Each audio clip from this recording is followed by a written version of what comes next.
राहुल गांधी और कॉकरोच जनता पार्टी क्या एक हो सकते हैं? और मोदी सरकार गुजरात लॉबी को अब उसका डर भी क्या सता रहा है? मामला पीएमओ तक पहुंच चुका है। जेन ज़ी इस वक्त मोदी शाह से बेहद नाराज हैं और अब बड़ी खबर यह आ रही है कि कॉकरोच जनता पार्टी, जिन्होंने जंतर मंतर का आंदोलन शुरू किया था 20 तारीख को, यानी कि 20 जुलाई को संसद का घेराव जिसने किया था, जब गोली चलानी पड़ी थी, पैलेट गन चली, और उसी कॉकरोच जनता पार्टी ने एक ऐलान किया है। ऐलान यह कि मोदी सरकार ने उनके साथ वादा खिलाफी की है, छात्रों के साथ, युवाओं के साथ धोखा दिया है और विश्वासघात किया है। हमें धोखा दिया गया है, यह कह रहे हैं कॉकरोच जनता पार्टी के, यानी मिस्टर मोदी और अमित शाह और उनके 2 मंत्रियों ने धोखा दिया, जेपी नड्डा और जितेंद्र सिंह ने। और अब फिर से क्या आंदोलन होगा? बात इतनी नहीं है। इसी बीच राहुल गांधी और कॉकरोच जनता पार्टी के साथ आने की खबरें उड़ती हैं। क्या पीएमओ तक मामला पहुंच रहा है? और अगर ये साथ आ गए तो क्या मोदी सरकार भी हिल सकती है? बाकायदा राहुल गांधी का समर्थन करते हुए एक बयान वायरल होता है आशुतोष रांका का। आशुतोष रांका कौन? कॉकरोच जनता पार्टी के चेहरे, नुमाइंदे। अब आशुतोष रांका का यह बयान राहुल गांधी के खुलकर समर्थन में सामने आता है और यह बयान वायरल हो जाता है। अब बात इतनी नहीं है। अब देखिए आपकी स्क्रीन पर इस बीच एक बहुत बड़ी खबर यह आती है कि जो वरिष्ठ पत्रकार है उमा शंकर सिंह सोशल मीडिया पर एक पोस्ट लिखते हैं।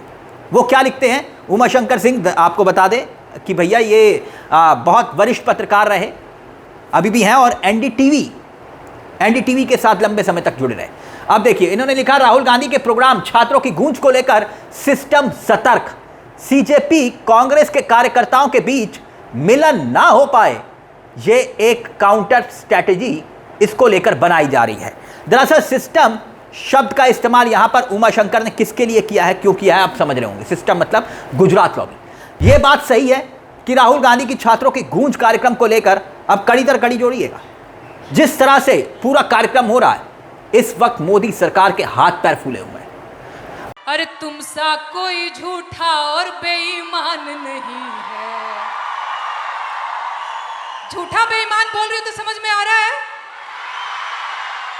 हो तुम सा कोई झूठा और बेईमान नहीं है, किसी एक की बपौती हिंदुस्तान नहीं है। हो जब हिंदू मुसलमान खेले खून की होली, आबिद हसन बोले जय हिंद की बोली, अबुल कलाम आजाद की जमीन यही है, ब्रिगेडियर मोहम्मद उस्मान यही है, अब्दुल हमीद अशफाकुल्ला खान यही है, किसी एक की बपौती हिंदुस्तान नहीं है।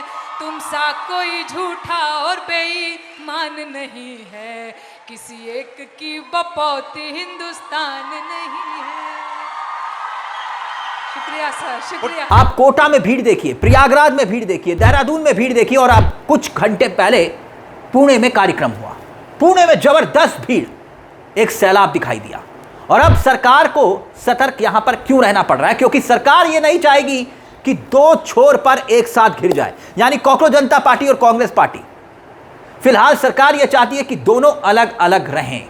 क्यों? क्योंकि दोनों की बात एक ही है। मुद्दा छात्रों का है, मुद्दा पेपर लीक का है, मुद्दा युवाओं का है, जेन ज़ी का है, जेन अल्फा का है। अलग अलग तरीके से सरकार घिर रही है। ऐसे में राहुल गांधी अपने छात्रों के गूंज के जरिए यहां पर छात्रों को एक मंच दे रहे हैं। थानों के बाहर राहुल गांधी एफआईआर करवा रहे हैं, धरने पर बैठ रहे हैं छात्रों के लिए। और सीजेपी का खास तौर पर पूरा अभियान भी उसी के इर्द गिर्द है, स्कूल ठीक करो। और इसी बीच दिलचस्प बयान वायरल होता है किसका? आशुतोष रांका का, जिनका हमने जिक्र किया।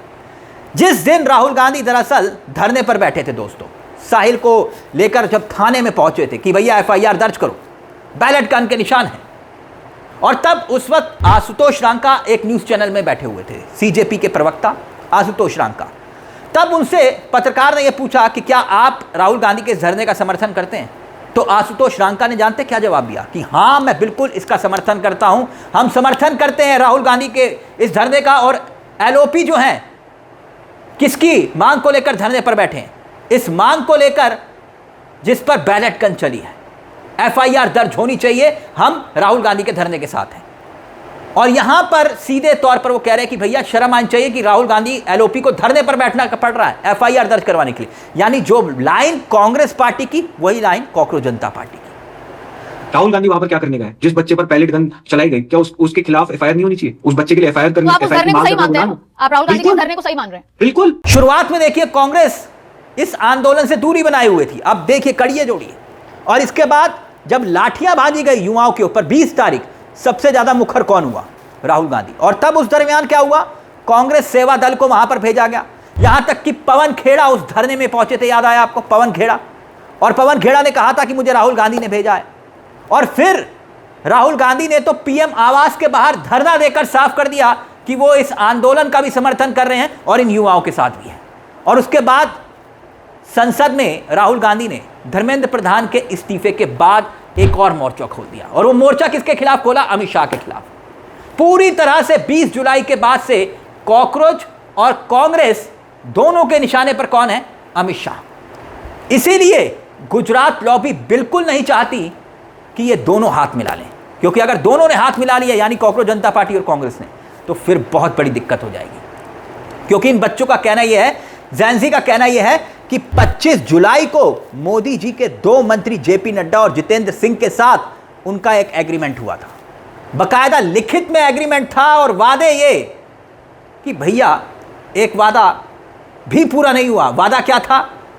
इन छात्र नेताओं से कहा गया था कि भाई हम एफआईआर वापस ले लेंगे। कोई अपडेट नहीं। अब ये चेतावनी दे रहे हैं कि अगर सरकार ने यही रवैया, यही रुख अख्तियार किया 20 जुलाई से, जो इन्होंने किया, बेईमानी की, हमारे साथ धोखा किया, फिर संसद घेराव होगा। अल्टीमेटम दिया जा रहा है मोदी सरकार को, संसद घेराव होगा और आंदोलन होगा। दोस्तों ये सच है कि अगर देश भर के छात्रों ने दिल्ली दोबारा कूच कर लिया, संसद फिर से घेर ली, तो राहुल गांधी और विपक्ष और उनके साथ खड़े हो गए सीधे तौर पर, तो फिर सरकार मुश्किल में पड़ जाएगी। और ये बात हम पूरी जिम्मेदारी के साथ कह रहे हैं। स्थिति बहुत विकट हो सकती है मोदी अमित शाह के लिए, सरकार की बैंड बज सकती है। बड़ा सवाल यह है कि नरेंद्र मोदी जो इस वक्त तमाम मुसीबतों में पहले से घिरे हैं, क्या मौके की नजाकत को समझ नहीं पा रहे? कहीं तो वो रील बना रहे थे, छात्रों से माफी मांग रहे थे, तमाम वादे कर रहे थे, और अब अचानक उन सब वादों से मुकर गए। और उनके अपने मिनिस्टर्स जेपी नड्डा या जितेंद्र सिंह, जो कि प्राइम मिनिस्टर ऑफिस के डिप्टी हैं, क्या वो उनको सही खबर पीएम मोदी को नहीं दे रहे, सही सिचुएशन नहीं बता पा रहे? और यहां जो स्थिति दिखाई दे रही है, अगर वाकई में आंदोलन फिर से हुआ तो आउट ऑफ कंट्रोल स्थिति हो सकती है। दोबारा छात्र बड़े पैमाने पर दिल्ली कूच कर गए तो क्या होगा? वैसे आरोप वादा खिलाफी के, किसानों के साथ आरोप यही था वादा खिलाफी, पहलवानों के साथ वादा खिलाफी, और अब जवानों के साथ वादा खिलाफी। खैर, इस पूरे मामले को लेकर आपकी क्या राय है? आपको क्या लगता है कि क्या राहुल गांधी और कॉकरोच जनता पार्टी एक साथ एक मंच पर आ सकते हैं? और जिस दिन आ गए तो क्या हालात होंगे? अपनी राय कमेंट बॉक्स में जरूर रखिएगा। मुझे तिलक चावला को दीजिए इजाजत। बेल आइकॉन दबा लीजिए। मंच आप ही का। नमस्कार, जय हिंद, जय भारत।